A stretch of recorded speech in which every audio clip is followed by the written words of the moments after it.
We shift further afield now, and presidential and parliamentary elections in Rwanda have taken place. Voting in all 2,333 polling stations in the country kicked off at 7 a.m. For more updates, we now join our reporter Duncan Hemba live from the capital city, Kigali. Duncan, what can you tell us at this hour?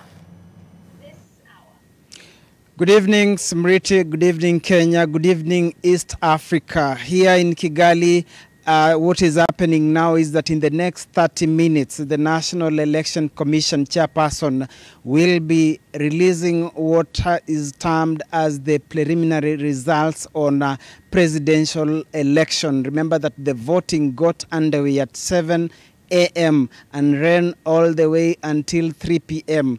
President Paul Kagame, the Rwanda Patriotic Front Party candidate, cast his ballot with his family at 1 o'clock at 8. Other two presidential candidates, Frank Habineza of the Democratic Green Party of Rwanda, was at Kimiriko 2,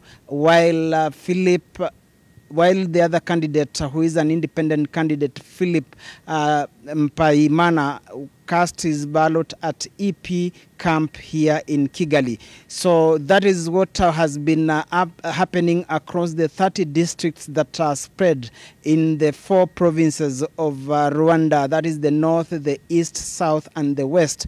Of course, diaspora registered voters that are 53,000, up from 22,000 in the 2017 election, already participated in the exercise yesterday. For instance, in Kenya, they were in Mombasa and Nairobi. But for those in Rwanda, the registered voters, the remaining numbers of the registered voters, 9.5, took place today here in Rwanda. Now, there are two things that stood out in this particular election that is perhaps different from what we are used to in Kenya, in Tanzania, in Uganda.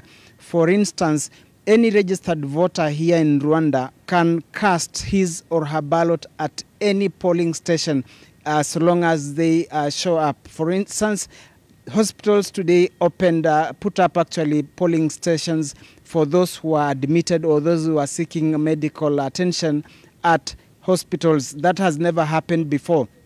And then at the polling stations, we discovered that each polling station, each village organizes their unique way of arranging stuff or things at the polling station. One that we visited, one of a kind, it even had a green carpet all the way from the gate to the different polling stations. There are also areas that have been set aside, tents and refreshments. In the event one casts their vote and feels like they want to hang around the entire day and wait for the results, they had a special place to remain. There was coffee, there was entertainment. That is not what exactly happens in Kenya and other regions. We know that once you do your duty, you have to vacate and wait for the results. So that is basically some of the things that stood out. Now, in the next few minutes, when the chairperson of the National Election Commission releases the preliminary results, tomorrow the observer missions from the East African community that is led by former Chief Justice David Maraga will also issue their preliminary report. The country, the region, as of now, tomorrow will be awaiting the Maraga-led observer mission to hear what did they note. From Kigali, Rwanda, on behalf of my colleague George Kiero, back to you, Smrit, in studio. All right, thanks to both of you. Thanks, Duncan, for that update.